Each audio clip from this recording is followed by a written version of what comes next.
नमस्कार, मी मधुराज रेसिपी मराठीमध्ये तुम्हा सगळ्यांचं खूप खूप खूप मनापासून स्वागत. आज आपण मटार पनीर कसं बनवायचं ते पाहूयात. खूप साधी आणि सोपी रेसिपी आहे. तर सगळ्यात आधी अर्थातच आपण याचा मसाला किंवा वाटण कसं करायचं ते पाहूयात. तर इथे मी पॅनमध्ये एक चमचाभर तेल गरम करायला ठेवलं. त्यामध्येच आपण हा एक मोठा बाउलभर मी इथे 4 मध्यम आकाराचे कांदे घेतले. तर हा कांदा थोडासा सोनेरी रंग येईपर्यंत आपण परतून घ्यायचा. तर सर्वसाधारणपणे जेव्हा मी नॉनव्हेजसाठी कुठलीही ग्रेव्ही करते तेव्हा मी फक्त कांदा आणि खोबरं वापरते. आणि जेव्हा एक पनीर बेस्ड किंवा व्हेजिटेरियन ग्रेव्ही करायची असेल तेव्हा त्यामध्ये मी थोडासा टोमॅटोचा पण वापर करते. जसं की छोले आहे, पनीर आहे किंवा मशरूम ग्रेव्ही आहे.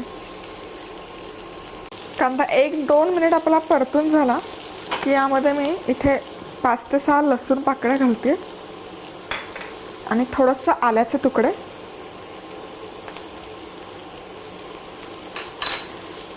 तर तुमच्या माहितीसाठी हा जो तुम्ही व्हिडिओ बघताय यूट्यूबवरचा माझा मधुराज रेसिपी मराठीचा मटार पनीरचा, तर इथे व्हिडिओच्या खाली इथे एक सबस्क्राईबचे आयकॉन दिसेल तुम्हाला. तर ते तुम्हाला क्लिक करायचं. त्याचा सगळ्यात महत्त्वाचा उपयोग म्हणजे या मी दररोज किंवा आठवड्यातून 4-5 वेळा ज्या छान छान रेसिपीज टाकत असते त्याचं नोटिफिकेशन तुम्हाला मिळेल आणि तुम्ही कुठलीच माझी रेसिपी मिस नाही करणार. आणि तुम्ही सबस्क्राईब करून झालं की तिथेच एक बेलचं आयकॉन असेल. बेल म्हणजे जी जिंगल बेल असते तर त्या शेपचं आयकॉन असेल तर ते पण क्लिक करायचं. त्यामुळे तुम्हाला हे नोटिफिकेशन्स टाईम टू टाईम मिळतील. आणि त्यानंतर अर्थातच तुम्हाला व्हिडिओ लाईक करायचा आहे, कमेंट करायचा आहे आणि शेअर करायचा आहे. तुम्ही हा व्हिडिओ व्हॉट्सअपवर तुमच्या फ्रेंड्सबरोबर शेअर करू शकता, फेसबुकवर शेअर करू शकता, ट्विटरवर शेअर करू शकता, इंस्टाग्राम, पिंटरेस्ट. एक 5 ते 6 मिनिट कांदा परतल्यानंतर तुम्ही पाहू शकता हलकासा सोनेरी रंग यायला चालू झाला आहे कांद्याला. आता यामध्ये मी एक मध्यम आकाराचा टोमॅटो चिरून घेतले ते घालते. हे मिक्स करून घे.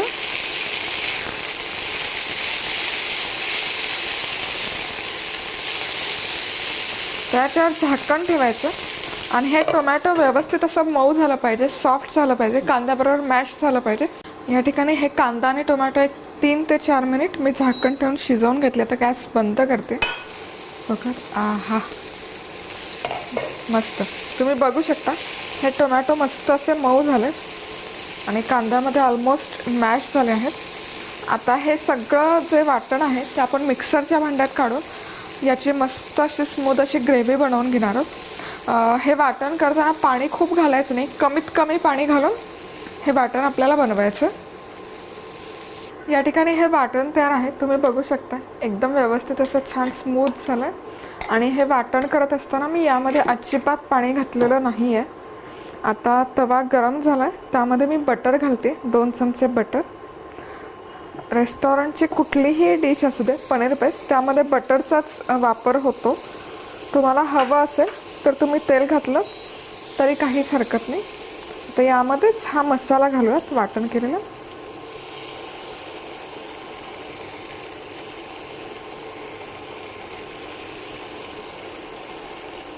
आता हे मिक्स करायचं आणि एक 3 ते 4 मिनिट हा मसाला आपण मध्यम आचेवर परतून घेऊया.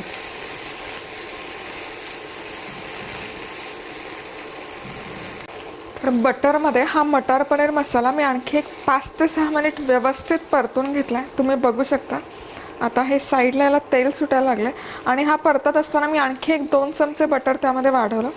जेवढं जास्त बटर तुम्ही या मटार पनीरमध्ये घालाल तेवढी याची चव खूप जबरदस्त लागेल. रेस्टॉरंट स्टाईल याची चव लागेल. आणि तुम्ही या ग्रेव्हीचं टेक्स्चरही बघू शकता, मस्त अशी सिल्की आणि स्मूथ दिसते. आणि ही जी आपण परतताना अशी उडतही नाही आहे, त्याच कारणासाठी मी हे वाटण करत असताना यामध्ये पाणी अजिबात घातलं नाही आहे. या ग्रेव्हीचं टेक्स्चर छान राहतं तुम्ही जर पाणी कमी घातलं तर. आता यामध्ये आपण मसाले घालूयात. सगळ्यात आधी एक मोठा चमचा धणेपूड,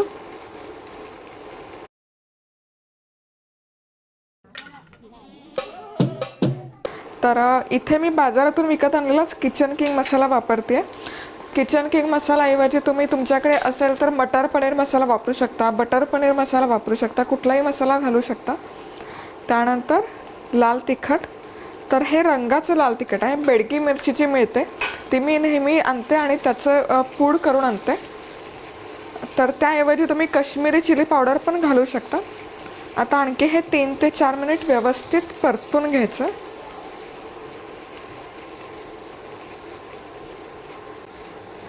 आणि या ठिकाणी मी हा मसाला आणखी एक 6 ते 7 मिनिट मस्त असा फ्राय करून घेतला, परतून घेतला. तुम्ही बघू शकता मसाला एकदम ड्राय झाला आणि तेल मस्त असं सुटलं आहे त्याला. आता यामध्ये मी थोडंसं पाणी घालते, अगदी थोडंसं. मला खूप अशी पातळसर भाजी नाही करायची.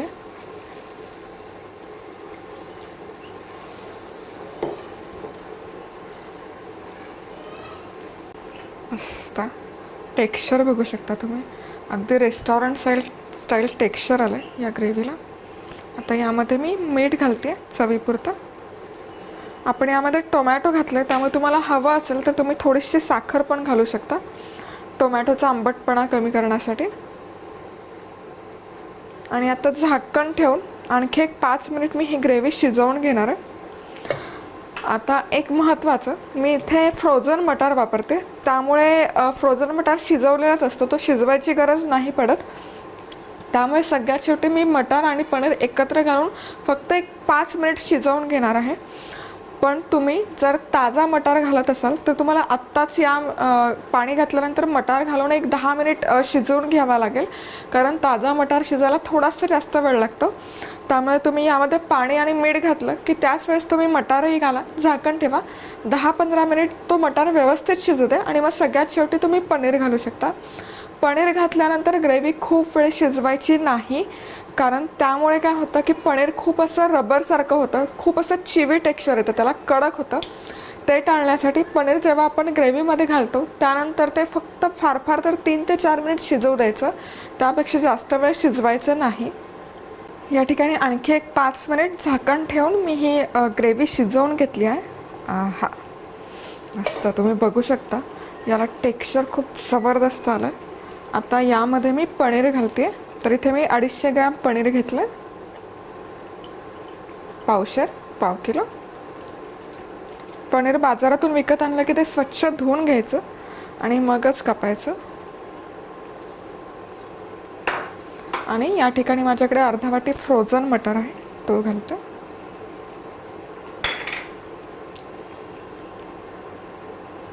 मिक्स करूयात.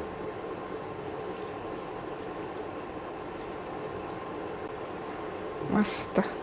आता परत झाकण ठेवायचं आणि एक 3 ते 4 मिनिट शिजवून घेऊयात. आणि झाकण ठेवून आणखी एक 5 मिनिट हे मटार पनीर मी शिजवून घेतलं आहे. आता आपण चेक करूयात. वास खूप मस्त येतो. आहा, आणि तुम्ही बघू शकता खूप भारी दिसते ही मटर पनीरची भाजी. परफेक्ट हॉटेलसारखा रंग, टेक्स्चर आलं आहे.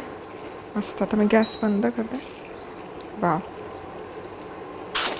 तोंडाला पाणी सुटलं. तर ही मटार पनीरची भाजी अर्थातच नानबरोबर खूप छान लागते. लवकरच मी नानची रेसिपी पण शेअर करेल. आणि त्याचबरोबर नान नसेल तर घरी तुम्ही पराठा केला असेल किंवा चपाती फुलका त्याबरोबरही खूप छान लागेल. त्यातल्या त्यात जिरा राईस बरोबर पण अफलातून लागते ही मटार पनीरची भाजी. तर तुम्हाला हा व्हिडिओ लाईक करायचा आहे, कमेंट करायचं, सबस्क्राईब करायचं आहे. सबस्क्राईब करायचं अजिबात विसरू नका, खूप महत्त्वाचं